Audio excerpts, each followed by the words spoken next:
भगवान का दूसरा विवाह जाम्बवंत की बेटी जाम्बवती से हुआ। भगवान का तीसरा विवाह सत्यभामा से हुआ। चौथा विवाह भगवान का यमुना से, कालिंदी से। पांचवा विवाह मित्रविंदा से, छठवा सत्या से, सातवां भद्रा से, आठवां लक्ष्मणा से। भामासुर नाम का एक दैत्य था जिसको भगवान ने युद्ध में पराजित कर और उसके बंधन से 16,100 कन्याओं को मुक्त कराया और कन्याओं से कहा देवियों अपने अपने घर जाओ।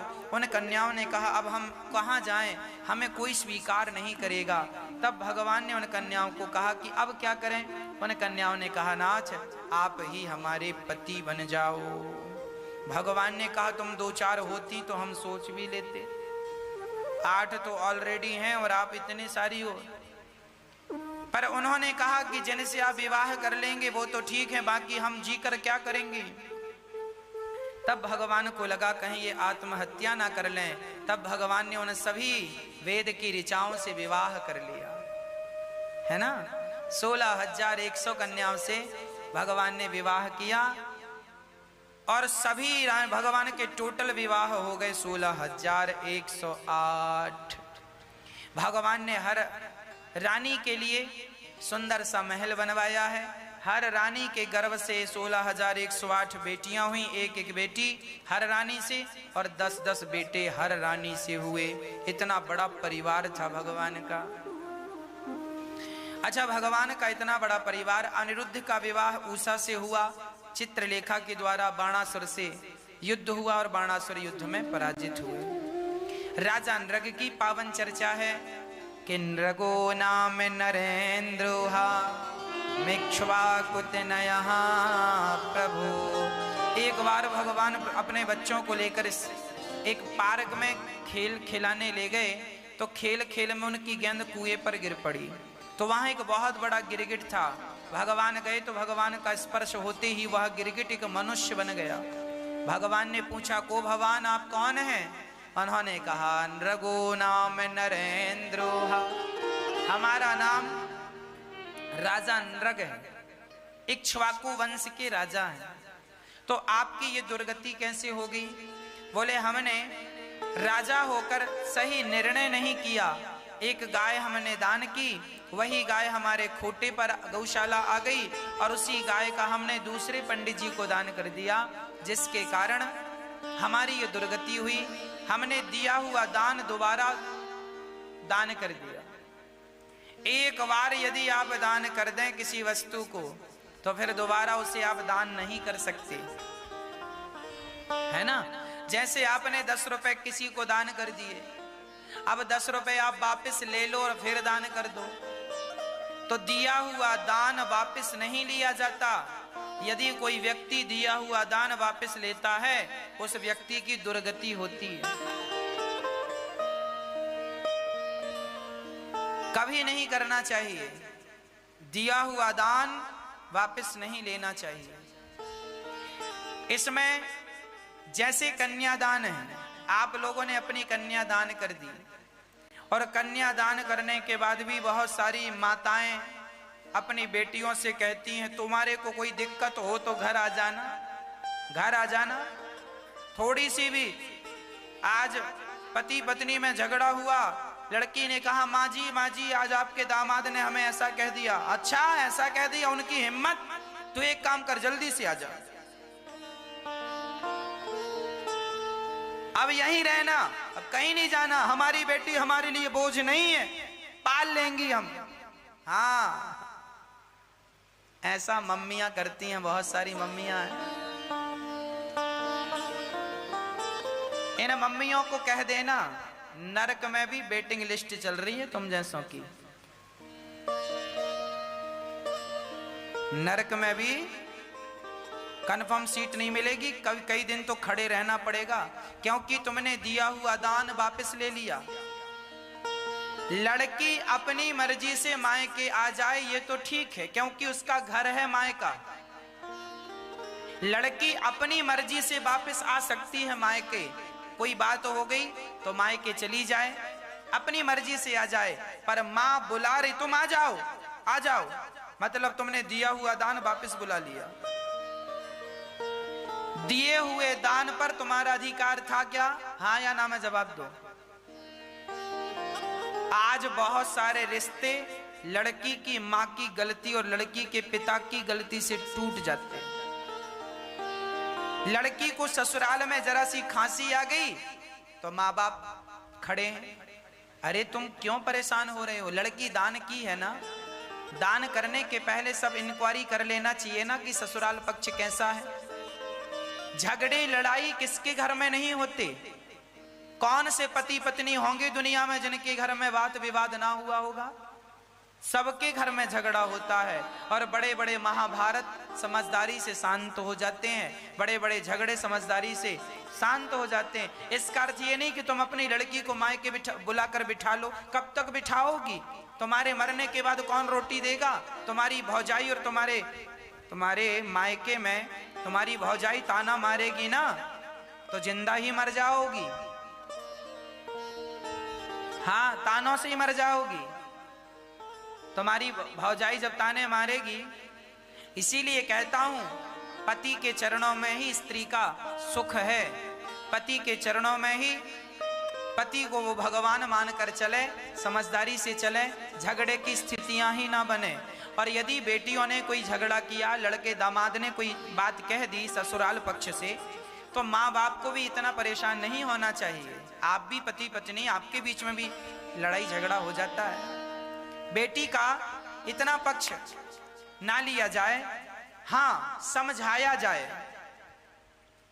यदि गलती है बेटी की दामाद की, दोनों को समझाओ, प्यार से कहो। ये नहीं कि तुम भाग के मायके आ जाओ, हमारे पास आ जाओ। ये समाधान नहीं है।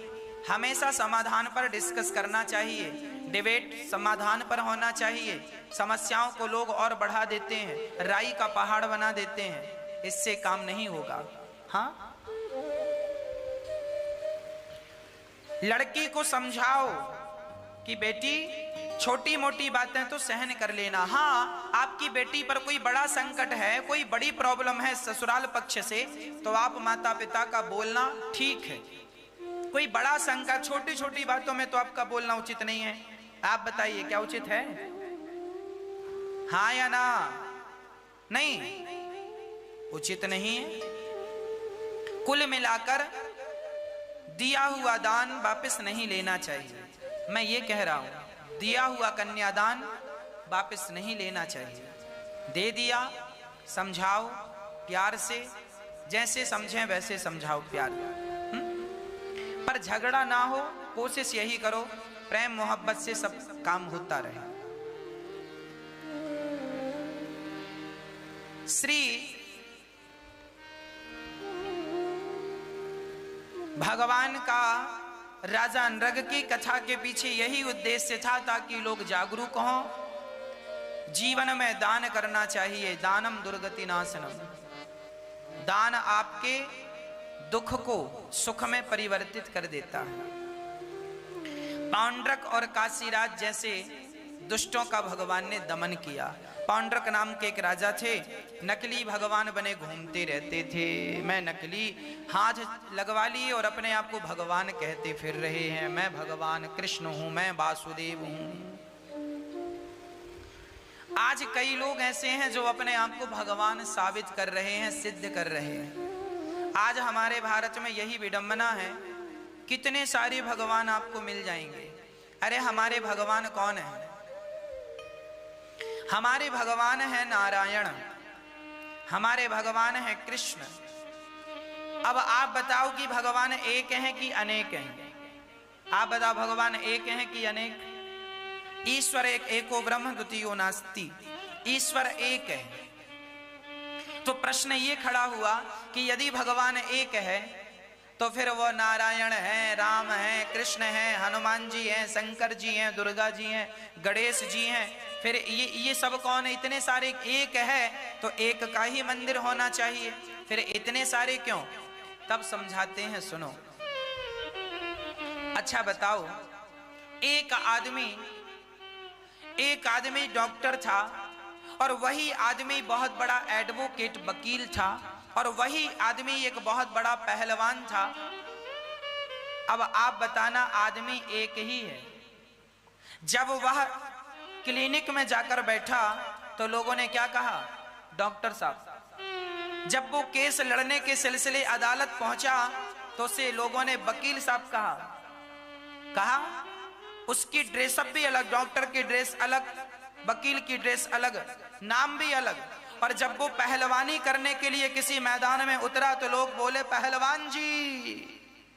आदमी एक ही है, पर 3 काम होने से उनके 3 नाम हो गए। 3 काम होने से 3 नाम, 3 रूप, 3 प्रकार का पहनावा हो गया। उसी प्रकार वह ईश्वर एक ही है, काम अनेक करने से नाम अनेक हो गए, रूप रंग अनेक हो गए, एक ही अनेक वह एक। जब ब्रह्मा बन करके सृष्टि उत्पन्न करते हैं तो वो ब्रह्मा कहलाते हैं, वह एक ही। जब विष्णु बनकर पालन करते हैं तो वो पालनहार विष्णु कहलाते हैं, वह एक ही। शंकर बनकर जब संहार करते हैं तो वो शिव कहलाते हैं। आदमी यदि आप केस लड़ रहा है, जज के सामने खड़ा है एडवोकेट, और अब उसे कोई कह दे डॉक्टर साहब, तो शोभा नहीं देगा। उसे तो वकील कहो उस समय, वकील साहब। डॉक्टर साहब तो केवल क्लिनिक में होगा। उसी तरह वह एक नारायण ही जब सृष्टि उत्पन्न करते हैं तो लोग उन्हें ब्रह्मा कहते हैं। जब वह एक नारायण ही पालन करते हैं तो लोग उन्हें विष्णु कहते हैं। वह एक नारायण ही जब संहार करते हैं तो लोग उन्हें शंकर कहते हैं। और भगवान शंकर ही फिर हनुमान जी बनकर आए। वह एक नारायण ही सबके विघ्नों का हरण करने के लिए गणेश बन गए। वह एक नारायण ही सबकी मां बनने के लिए, वह नारायण ही दुर्गा बन गए, भद्रकाली, महाकाली, गौरी। वह एक नारायण ही शक्तियों के रूप में हमें और आपको दिखाई देने लगे। वह एक ही है। अनेक की भ्रांतियां जो आपने यहाँ सेट कर रखी हैं उसे डिलीट कर दीजिए। एक ईश्वर है, एक नारायण है। उन्हीं को लोग राम कहते हैं, उन्हीं को लोग कृष्ण कहते हैं, उन्हीं को विट्ठल भगवान कहते हैं, उन्हीं को लोग द्वारिकाधीश कहते हैं, उन्हीं को रंगनाथ भगवान कहते हैं, उन्हीं को जगन्नाथ भगवान कहते हैं, उन्हीं को बांके बिहारी कहते हैं, उन्हीं को राधा रमण जी कहते हैं, उन्हीं को राधा गोविंद कहते हैं। उन्हीं को नाना प्रकार से, नाना नाम से एक को ही जाना जा रहा है। अब वृंदावन ही आप आए हैं तो वृंदावन में गोविंद देव जी भी हैं, वृंदावन में राधा रमण जी भी हैं, राधा माधव जी भी हैं, बाके बिहारी जी भी हैं। तो ये इतने कुछ हैं, पर हैं तो एक ही। अलग है क्या? वो तो भक्तों का एक भाव बना कि हम इस रूप में देखें तो भगवान उस रूप में है, जाकी रही भावना जैसी। इन्हें अलग अलग समझने की गलतियां कभी हमें नहीं करनी चाहिए। हाँ, पांडुरंग अपने आप को भगवान कह रहा था। आज हमारे देश में देखिए कलयुग, यही कलयुग है। आज एक बाबा जी का लोगों ने मंदिर बना दिया, बाबा जी की मूर्ति ऊपर बिठा दी, राम कृष्ण की मूर्ति नीचे बिठा दी, और बाबा कोई लोग भगवान माने बैठे हैं। एक सज्जन बोले कि इन बाबा ने पानी से दिया जलाया इसीलिए हम भगवान मान रहे हैं। हमने कहा पागल, ये छोटी मोटा चमत्कार तो कोई भी कर देता है। हाँ, चमत्कार, आप लोग भी ना चमत्कार को बड़ा नमस्कार करते हैं। अब बताओ, एक बाबा जी ने पानी से दिया जला दिया तो आपको लगा बाबा चमत्कारी है, आपने भगवान मान लिया। अरे पागल, भगवान कृष्ण ने तो अपने एक उंगली से इतना बड़ा पहाड़ उठाया, क्या ये चमत्कार नहीं था? इतने से मुंह में मैया यशोदा ने कहा मुंह खोल, मुंह खोला, इतने से मुख में पूरा ब्रह्मांड नजर आया, क्या ये चमत्कार नहीं था? काली अनांग के ऊपर जाकर ताता थैया करके नृत्य कर रहे, क्या ये चमत्कार नहीं था? बिना खंबे का सेतु बना दिया रामेश्वरम राम जी ने, क्या ये चमत्कार नहीं था? तुम्हें कितने चमत्कार देखने हैं? थोड़ी सी किसी ने चमत्कार क्या दिखाया, तुम पीछे पीछे भागने लगे। अरे भाई, पतिव्रता नारी जो होती है ना, उसका पति भले काला हो, पति लंगड़ा हो, पति कैसा भी हो, पर पतिव्रता नारी अपने पति को छोड़कर किसी पर पुरुष को नहीं पसंद करती, किसी पर पुरुष को। क्या एक पतिव्रता स्त्री अपने पति का स्थान क्या दूसरे पुरुष को दे सकती है? जवाब आप दीजिए। क्या एक पतिव्रता नारी, क्या आपकी माँ, क्या आपके पिता को छोड़ किसी और पुरुष को वो स्थान दे सकती है? नहीं। एक पतिव्रता नारी अपने पति का स्थान दुनिया के किसी और पुरुष को नहीं दे सकती। यदि आपकी सामान्य सी माँ, यदि आपके पिता का स्थान किसी और को नहीं दे सकती, तो फिर एक भक्त अपने भगवान का स्थान किसी और को कैसे दे सकता है? हमारे भगवान तो नारायण हैं, वह एक ही हमारे आराध्य हैं। जैसे पतिव्रता नारी अपने पति के सिवा पर पुरुष को पसंद नहीं करती, उसी प्रकार सच्चा भक्त वही है जो अपने एक भगवान के सिवा यहाँ वहाँ ताम झाम देखकर पागल ना हो जाए। तुम भी तो पतिव्रत धर्म का पालन करो, भगवत धर्म का पालन करो।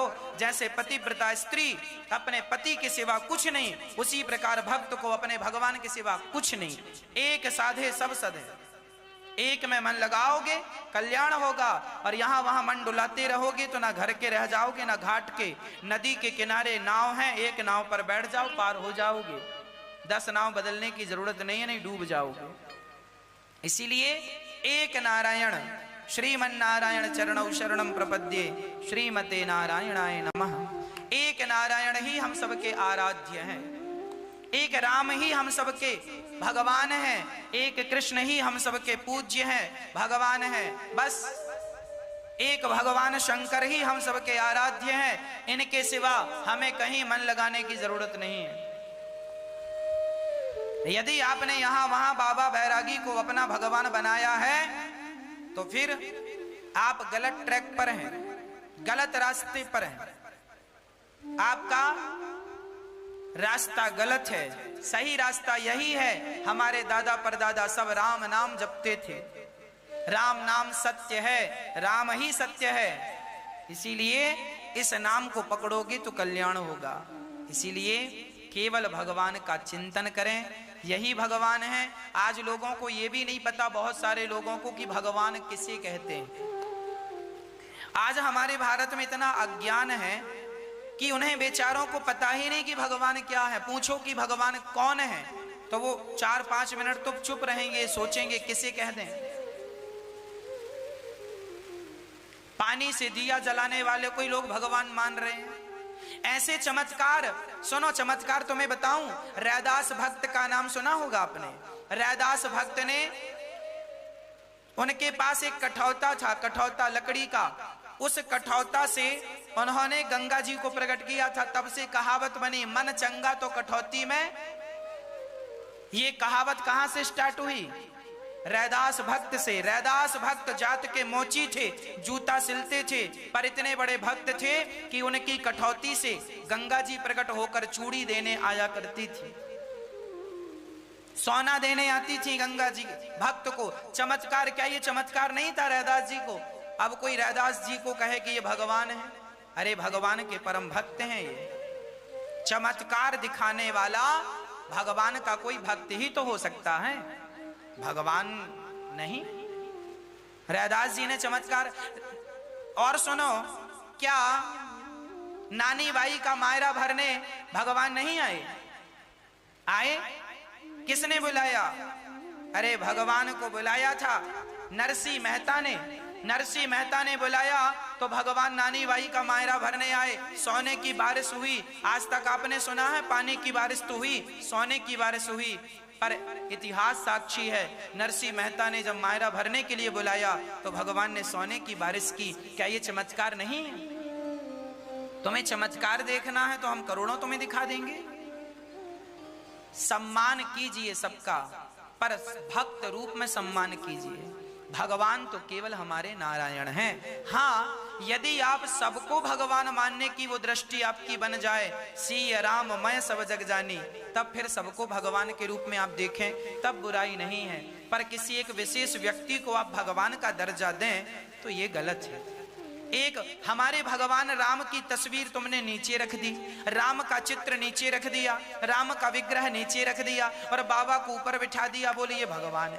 अब बताओ भाई, ये तो ऐसी है कि वो आपने बचपन में पढ़ा होगा, थी अंधेर नगरी था अनबूझ राजा, टके शेर भाजी टके शेर खाजा। अंधेर नगरी और चौपट राजा, ये तो अंधेर नगरी है कि आप राम और कृष्ण को छोड़कर किसी और को भगवान का दर्जा दें। अंधेर नगरी इसी को कहते हैं। अंधेर नगरी ये है कि तुम किसी को भगवान कह रहे हैं और भगवान मानने वाले चौपट राजा, ये चौपट राजा है।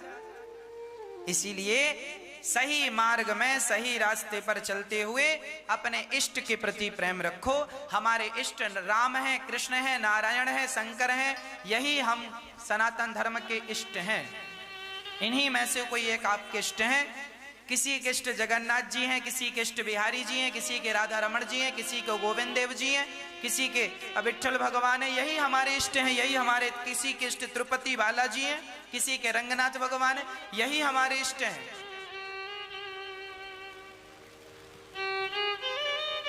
इन्हीं से हमका कल्याण, हम सबका कल्याण होगा। पौंड्रक और काशीराज भगवान ने मारा इन दुष्टों को, द्विविध का उद्धार किया। जरासंध के यहाँ भगवान ने जाकर के युद्ध के लिए ललकारा और जरासंध को भीम भैया ने मार डाला।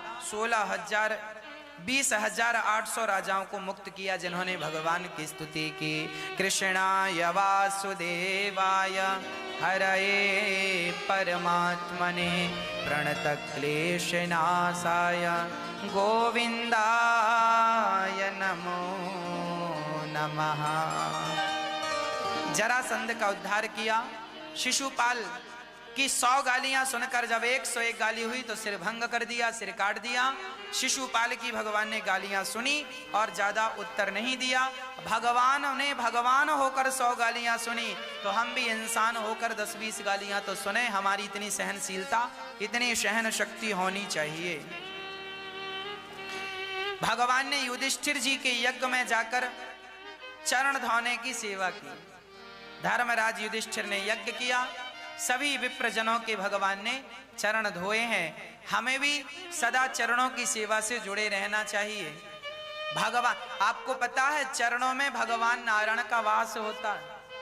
चरण ही क्यों छुए जाते हैं? क्योंकि चरणों में भगवान का वास होता है, इसीलिए चरण छुए जाते हैं। सदा अपनी माँ के चरण दबाया करिए, सदा अपने पिता के चरण दबाया करिए, सदा अपनी माँ के चरण धोया करिए, सदा अपनी माँ के चरणों की सेवा किया करिए। जो बेटा अपनी माँ के चरणों की सेवा करता है वो भगवान के पास नहीं जाता, भगवान स्वयं चल करके उनके पास आते हैं। कुंडलीक नाम के एक भक्त थे महाराष्ट्र में। वो अपने माँ बाप की ऐसी सेवा करते थे कि उनके पास विठ्ठलनाथ भगवान चलकर आए और भगवान ने कहा, बोल तुझे क्या चाहिए? उन्होंने कहा कि आप यूं ही खड़े रहकर भक्तों को दर्शन देते रहें। तो उस भक्त के कारण विठ्ठलनाथ भगवान आज भी कमर में हाथ रख के खड़े हैं पंढरपुर में। कहने का तात्पर्य यह हुआ कि माँ की सेवा करने वाले को भगवान के पास नहीं जाना पड़ता, स्वयं भगवान चलकर उस भक्त के पास पहुंचते हैं। इसीलिए माँ की सेवा किया करो, माँ भगवान से कम नहीं है। हाँ, माँ ईश्वर है। आज बच्चे, बहुत सारे लोग, बहुत सारे बच्चे जो माँ की सेवा करते हैं, उन बच्चों को तो मैं प्रणाम करता हूँ। पर जिन बच्चों ने माँ का अपमान किया, सेवा नहीं की, इन बच्चों से कहूंगा कि एक दिन चीख कर रोओगे कि तुम्हारी माँ अब चली गई इस धरती से, जब तक जिंदा थी तुमने कद्र नहीं की, चली गई, रोने लगे।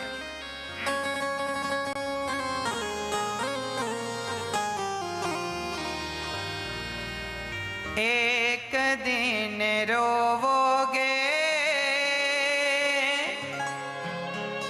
चीख पुकार के माता पिता के अपने मूर्ति निहार के। एक दिन बच्चा जब तक माँ रहती है कोई कद्र नहीं करता, चली जाए तो लोग रोने बैठ जाते हैं। इसीलिए माँ की आंखों में कभी आंसू मत आने दीजिएगा, सदा माँ को प्रसन्न रखिएगा, हर प्रकार से अपनी माँ को प्रसन्न रखिएगा, सुखी रखिएगा।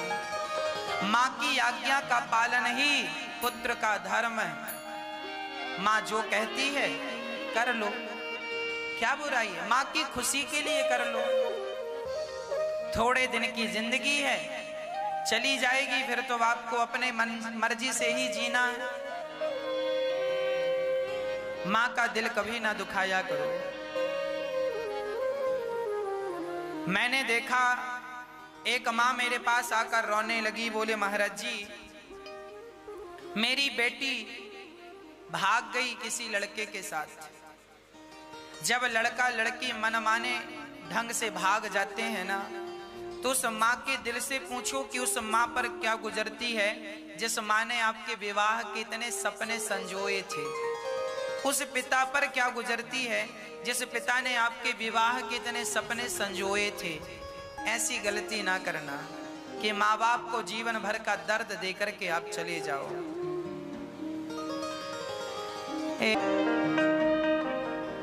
भगवान ने सारे ब्राह्मणों के चरण धोकर धर्मराज युधिष्ठिर का यज्ञ पूरा कराया। शाल्व और दंत वक्र का भगवान ने उद्धार किया। भगवान के परम मित्र परम सखा का नाम सुदामा। कृष्णस्यासीत् सखा कश्चित् ब्राह्मणो ब्रह्मवित्तमः विरक्त इंद्रियार्थेषु प्रशांतात्मा जितेन्द्रियः।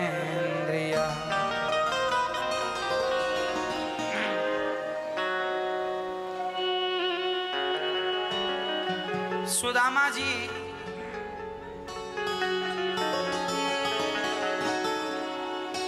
कृष्णस्यासीत् सखा कश्चित् दासी ब्राह्मणो ब्रह्मवेत्तमः। सुदामा जी भगवान श्री कृष्ण के सखा ऐसे ब्राह्मण थे जो ब्राह्मण जीविका, ब्राह्मण कोधन केवल भिक्षा, 5 घर 7 घर भिक्षा मांग लेते थे सुदामा जी, उसी से अपना जीवन निर्वहन करते थे। विरक्त थे, इंद्रियों पर बड़ी कंट्रोल थी इंद्रियां, और प्रशांत आत्मा, प्रसन्न। सुदामा जी गरीब थे, इसका अर्थ ये नहीं कि सुदामा जी आप प्रसन्न थे। सुदामा जी हर स्थिति हर हाल में प्रसन्न रहा करते थे। कुचैलम मलिनम क्षामम द्वजम धमनि संततम। फटे पुराने कपड़े पहनकर ही सुदामा जी अपना जीवन निर्वहन करते थे। कभी सुदामा जी की इच्छाएं नहीं होती थी कि हम ये पालें वो पालें ना। दूसरे की संपत्ति देखकर कभी आप ये ना सोचें कि हमारी भी ऐसी हो।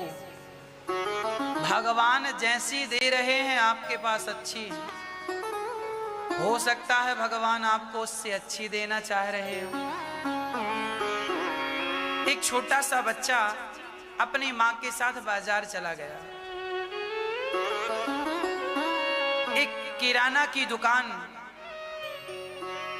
परचूनी की दुकान पर माँ कुछ सामान खरीदने खड़ी हुई, तभी नन्हा सा बच्चा टॉफियों की तरफ देखने लगा। बच्चे दुकान जाते हैं ना तो उनकी नजर टॉफियों पर होती है। तो दुकानदार उस बच्चे को देखकर बड़ा प्रभावित हुआ। बड़ा मासूम सा सुंदर सा बच्चा था और टुकुर टुकुर टॉफी को देख रहा था। तो दुकानदार ने सारे डिब्बों के ढक्कन खोलकर रख दिए। बेटा, तुझे जितनी टॉफी चाहिए उठा ले। उस बच्चे ने एक भी टॉफी नहीं उठाई। कई बार कहा, बेटा जो तेरा मन करे, जितनी मन करे, जो प्रकार की सब ले जा। बच्चे ने नहीं हाथ लगाया। तब तक मां बोली, चलो बेटा। तब दुकानदार ने कहा, अच्छा एक काम कर, तू नहीं लेता तो मैं दे रहा हूं। उस दुकानदार ने टॉफियां दी तो उस बच्चे ने जल्दी से हाथ में बढ़ाकर टॉफियां ले ली, जेब में भर लिया। मां जब बच्चे को लेकर चली तो मां ने बच्चे से कहा, बेटा जब दुकानदार ने तेरे से कहा कि तू टॉफियां ले ले तो तू टॉफियां क्यों नहीं लिया, और उसने दिया तो तूने ले लिया। तब उस नन्हे से बच्चे ने बहुत प्यारी बात कह दी, मां यदि मैं टॉफी लेता ना तो मेरे हाथ बहुत छोटे छोटे हैं, मेरे हाथों में कितनी टॉफियां आती, और दुकानदार के हाथ बड़े हैं, उनके हाथों में इतनी टॉफी आ गई कि मेरे दोनों जेब भर गए। मैंने अपने हाथ से इसीलिए नहीं लिया कि मेरा हाथ छोटा है। प्रिय भक्तों, तुम भगवान से मांगते हो ना, तुम छोटी सी वस्तु भगवान से मांगते हो, मत मांगा करो, भगवान के ऊपर छोड़ दिया करो। उसके हाथ बड़े हैं, वो देगा तो तुम्हें ज्यादा देगा। तुमने कभी सोचा नहीं है इतना देगा, कल्पना नहीं कि इतना देगा। उसके हाथ बड़े हैं, वो ज्यादा देता है। सुदामा जी ने भगवान को 4 मुट्ठी चावल दिए और भगवान ने क्या दिया? 2 लोकों की संपदा। सुदामा जी के हाथ छोटे थे, भगवान के हाथ बड़े हैं।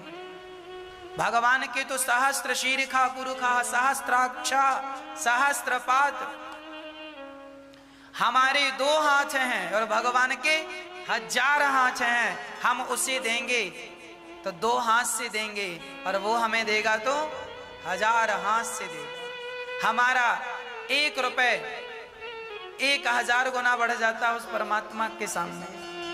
हम कितना लेंगे और कितना देंगे? भगवान जब देते हैं ना, कहते हैं जब ईश्वर देता है छप्पर फाड़ कर देता है। इसीलिए भगवान से मांगा करो, पर सामान्य चीजें नहीं। भगवान पर सुदामा ने मांगा नहीं कि भगवान ये दे दो। सुदामा ने चावल दिए, बदले में भगवान को क्या देना है वो आपकी मर्जी। हम मांगेंगे तो थोड़ा मांगेंगे और आप बिना मांगे देंगे तो ज्यादा देंगे।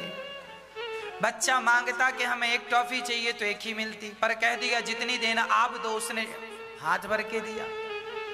हम अपनी हैसियत से मांगते हैं, वो अपनी हैसियत से देता है। इसीलिए हम लोगों के पास तो मांगने की हैसियत भी नहीं है, मांगना भी तो नहीं आता। सुदामा फटे पुराने वस्त्र के साथ जीवन गुजार रहे थे, कोई शिकायत नहीं सुदामा जी। प्रसन्न रहा करते हैं सुदामा जी, हर हाल में भगवान का चिंतन किया करते हैं। एक दिन पत्नी सुशीला ने कहा अपने मित्र से मिल आओ। सुदामा जी 4 मुट्ठी चावल लेकर चले। ये 4 मुट्ठी चावल नहीं, 4 पुरुषार्थ हैं, धर्म अर्थ काम मोक्ष। मानो सुदामा जी अपना धर्म भगवान के चरणों में अर्पण करते हैं, तुम ही मेरा धर्म हो। अपना अर्थ कृष्ण के चरणों में समर्पित करते हैं, तुम ही मेरे अर्थ हो। अपना काम कृष्ण के चरणों में समर्पित करते हैं, तुम ही मेरे काम हो। और अपना मोक्ष भगवान के चरणों में समर्पित करते हैं, तुम ही मेरा मोक्ष हो। इसीलिए 4 मुट्ठी चावल लेकर सुदामा जी जब चले और द्वारपालों ने सूचना दी, द्वारपालों ने कहा शीश पगाना जगतन में अहि जाने को आहि बस के रमा होती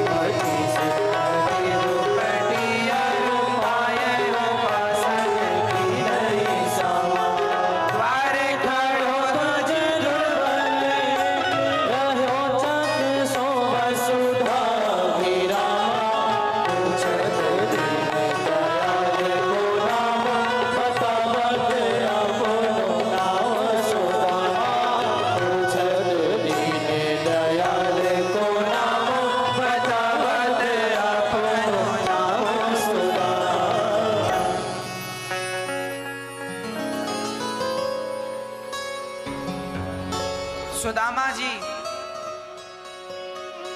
जब भगवान को खबर लगी कि मेरा मित्र सुदामा आया है, दौड़ पड़े भगवान, सुदामा सुदामा।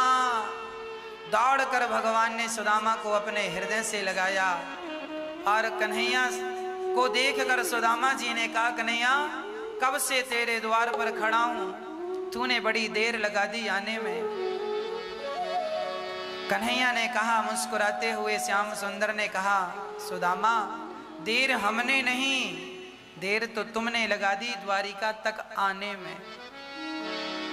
पहले आ गए होते तो इतना दर्द ना उठाना पड़ता, कष्ट ना सहना पड़ता। अपनी सिंहासन पर ले जाकर भगवान बिठाते हैं और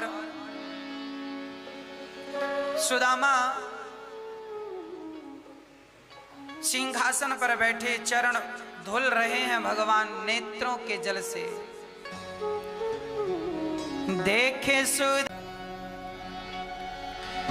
सुदामा जी के नेत्रों, भगवान के नेत्रों से जल निकला और सुदामा के चरण, इतना प्रेम भला किसने देखा होगा, कहां देखा होगा। इतना प्रेम अपने मित्र के प्रति। सच कहता हूं, रिश्ता निभाना तो भगवान जानते हैं, आप और हम लोग रिश्ता निभाना नहीं जानते। हम लोगों से रिश्ता निभाना आता ही नहीं। भगवान रिश्ता निभाते हैं। क्या रिश्ता निभाया, सुदामा को हृदय से लगाया है। 4 मुट्ठी 2 मुट्ठी चावल लेकर 2 लोगों का स्वामी बनाकर सुदामा बहुत दिन तक रुके हैं। भगवत चर्चा हुई है, बचपन को याद किया है। और सुदामा जी जब गए, विश्वकर्मा ने सुदामा जी की सारी नगरी सोने से सुसज्जित कर दी। सुशीला ने कहा, मेरा घर बनाने से पहले मेरे पड़ोसियों का, मेरे नगरवासियों का घर सोने का बनाओ। सारी नगरी सोने की हो गई।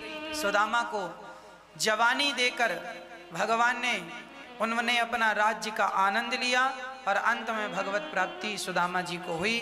सुशीला इत्यादि सब भगवान के परम धाम को गई। भगवान ने सुदामा जी को परम ऐश्वर्य की प्राप्ति कराई। जो भगवान दे सकते हैं वो कोई नहीं दे सकता।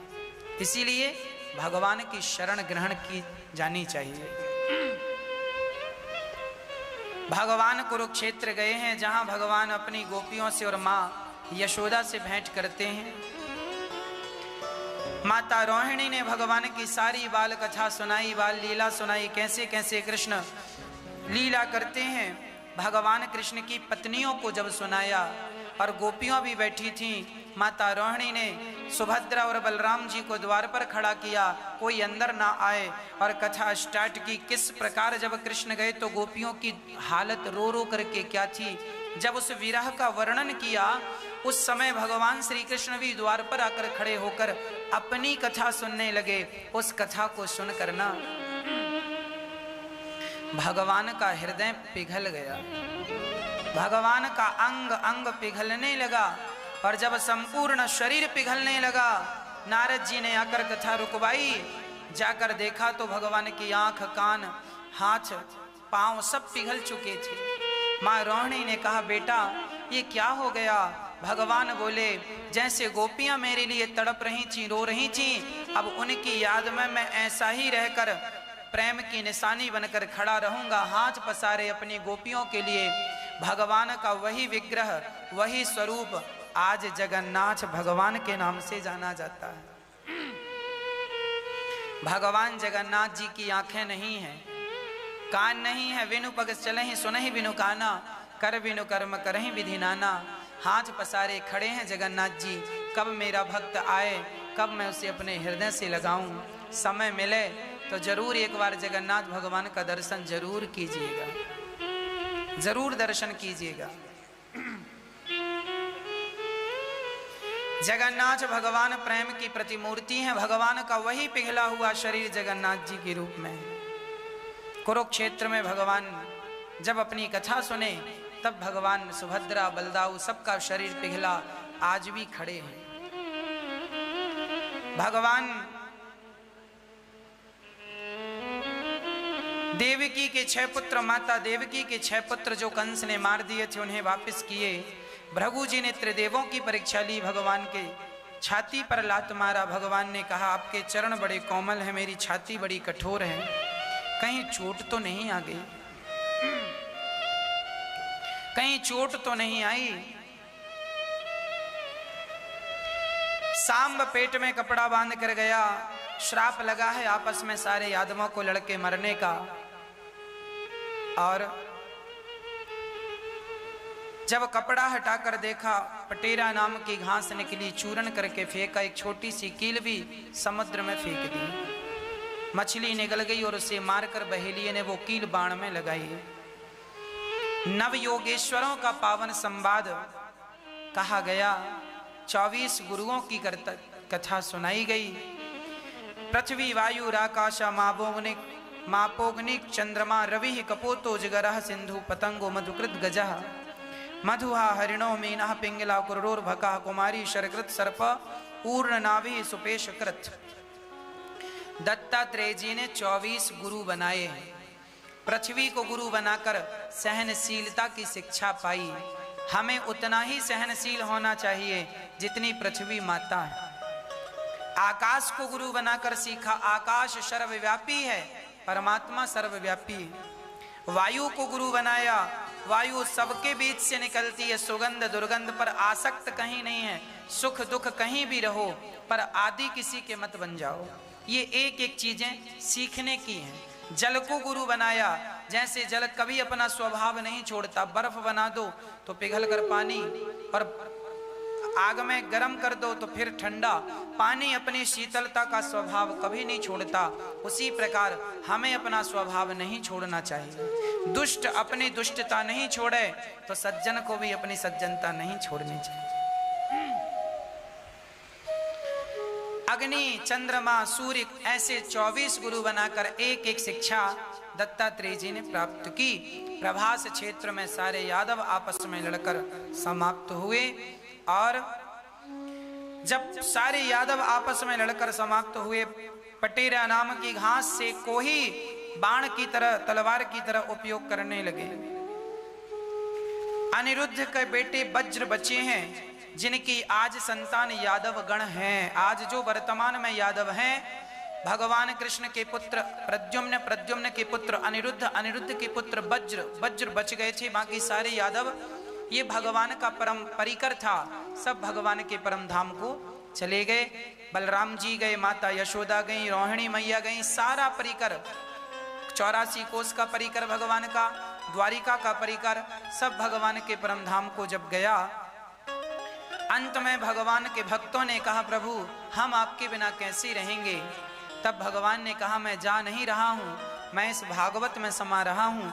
जहाँ जहाँ ये भागवत होगी मैं वहाँ वहाँ प्रकट होकर अपने भक्तों का दुख दूर करता रहूँगा। भगवान की पाँव में बहेलिये ने बाण मारा, उसके पहले भगवान ने उद्धव जी को दिव्य उपदेश दिया है। और जब भगवान धराधाम को छोड़कर जाने लगे तो भगवान ने जाते वक्त अपने आप को भागवत जी में प्रविष्ट कर दिया, समा गए भगवान। भगवान का आज भी कहते हैं कि जब भगवान गए तो भगवान अपना हृदय छोड़ कर गए, हृदय देकर गए। भगवान का वही हृदय, वही धड़कता हुआ दिल आज जगन्नाथ भगवान के भीतर है। जगन्नाथ भगवान को हृदय परिवर्तन कराया जाता है जब 2 आषाढ़ आते हैं, तब उसे हृदय परिवर्तन की लीला कहते हैं। भगवान जगन्नाथ जी के अंदर जो हृदय, जो धड़कता हुआ दिल, वो प्रत्यक्ष भगवान कृष्ण का ही दिल। भगवान आज भी भक्तों के बीच में, कथा के बीच में हैं। भगवान शरीर 125 वर्ष की लीला पूरी करके धराधाम छोड़ करके चले गए, और जाते ही भगवान श्री कृष्ण की पत्नियों को लेकर अर्जुन गए। भगवान स्वयं भील बनकर अपनी पत्नियों को लेकर गए, और भगवान के समाचार जब माता कुंती ने सुना, प्राण त्यागी 5वां पांडव भी स्वर्गारोहण के लिए गए। भगवान के जाते ही राजा परीक्षित ने सूक्ष्म रूप से, राजा परीक्षित को सुखदेव जी ने कथा सुनाई कि पहले दिन की कथा में आपने सुना धुंधकारी जैसे पापी का उद्धार, भक्ति ज्ञान वैराग्य को भगवत प्राप्ति हुई। दूसरे दिन की कथा में कुंती स्तुति, भीष्म स्तुति, कलयुग को रहने के 4 स्थान, द्यूतम पानम स्त्रियः सूना। कलयुग कहाँ कहाँ रहता? जुआ, शराब, चरित्रहीनता, मांस, इन जगह पर कलयुग का ठिकाना है। तीसरे दिन की कथा में ध्रुव चरित्र, चौथे दिन जन्मोत्सव, 5वें दिन बाल लीलाएं, 6वें दिन रुक्मणी मंगल। आज सुदामा चरित्र के साथ कथा को पूरी। राजा परीक्षित को श्राप 7 दिन में मरने का लगा। 7वां दिन आया, राजा परीक्षित के प्राण निकल गए। तक्षक ने डसा। शरीर तो उनका वैसे आत्मा तो परमात्मा में मिल गई। 5 तत्वों के शरीर को सर्प ने डसा, जलकर राख हुआ शरीर। जन्मेजय ने यज्ञ किया सर्पों को मारने के लिए, संतों ने उस यज्ञ को रोका, तक्षक बच गए। 7 दिन की सूची सूत जी ने शौनकादि ऋषियों को सुनाई। और अब परीक्षित के उद्धार के बाद हम भी भागवत जी के चरणों में आत्मसमर्पण करें। सभी लोग बोलें। आप ये कथा आगे अभी पुष्पों की होली होगी और आरती होगी। टीवी से कथा कट जाए तो आप अपने मोबाइल पर अनिरुद्धाचार्य जी डालिए। यूट्यूब पर ऐसे आप अपने मोबाइल पर अनिरुद्धाचार्य जी डालेंगे तो इस प्रकार ऊपर जो डीपी टीवी पर देख रहे हैं ऐसे चैनल खुलेगा। चैनल को सब्सक्राइब करें, शेयर करें फेसबुक व्हाट्सएप में, ताकि और लोग भी बड़ी प्रेम से इस सोशल मीडिया से जुड़कर कथा से जुड़े रहें। आप अपने लोगों को भी कथाओं से जोड़ें, ताकि यही एक भक्ति के प्रचार का आज साधन है। हम जुड़ें। YouTube चैनल को सब्सक्राइब कीजिए, शेयर कीजिए, ताकि और लोग जुड़ें। आज रात को ठीक 8 बजे आपके कुछ प्रश्नों के उत्तर लेकर हम आएंगे। जो भी प्रश्न आप पूछना चाहें, रात को 8 बजे हम आपकी प्रश्नोत्तरी का कार्यक्रम लेकर आते हैं YouTube चैनल पर। आप अपने मोबाइल पर चैनल को सब्सक्राइब करेंगे तो नित्य नोटिफिकेशन आपको मिलता रहेगा। रात को 8 बजे आज भी, कल भी, परसों भी नित्य हम प्रश्नोत्तरी की चर्चा आपसे करेंगे। आपके प्रश्न पूछे जाएंगे और उनका यथा बुद्धि अनुसार आपको उत्तर दिया जाएगा। प्रश्नोत्तरी की पावन चर्चा से जुड़े रहें और प्रेम से कहें नाम संकीर्तनम यस्या, नाम संकीर्तनम यस्या सर्व पाप प्रणाशनम, सर्व पाप प्रणाशनम, प्रणामो दुख समनस, प्रणामो दुख समनस, तम नमामि हरिं परम, तम नमामि हरिं परम। नाम संकीर्तनम यस्य सर्व पाप प्रणाशनम, प्रणामो दुख समनस्तम नमामि हरिं परम। हे प्रभु, मैं आपकी शरण ग्रहण करता हूँ। मेरे अपराधों को क्षमा करके हे नाथ मुझे अपनी भक्ति देकर कृतार्थ कीजिए। नाथ, मैं आपकी शरण ग्रहण करता हूँ। जो भी अपराध हुआ हो उसे क्षमा करें। हे नाथ, मैं अज्ञानी हूँ। आवाहनम न जानामि न जानामि विसर्जनम, पूजाम चैव न जानामि क्षम्यताम परमेश्वर। हे नाथ, मेरे अपराधों को क्षमा करके मुझे अपनी भक्ति देकर मुझे कृतार्थ करें। हे नाथ, मैं आपको कभी भूलूं नहीं। आप सभी यही प्रार्थना करें कि हे नाथ, आप ही हमारी माता हैं, आप ही हमारे पिता हैं, आप ही हमारे सर्वस्व हैं। धन्यवाद आप सभी का कि आप सुंदर सी कथा सुने। यजमान परिवार श्री गिरीश कुमार झारिया जी, आपका बहुत बहुत धन्यवाद। भगवान आपकी सारी इच्छाएं मनोरथ पूरे करें। आप सभी जो टीवी के माध्यम से सुन रहे हैं, भगवान आप सभी का मनोरथ पूरा करें। कथा के माध्यम से आज हम आपसे यही कहेंगे कि आप अपनी समस्त बुराइयों को भगवान के चरणों में समर्पित करके अपने घर में केवल खुशी का दिया जलाइए, भक्ति का दिया, प्रेम का दिया जलाकर अपने जीवन को कृतार्थ कीजिए। आइए ठाकुर जी होली खेलें, पावन सा दर्शन करें।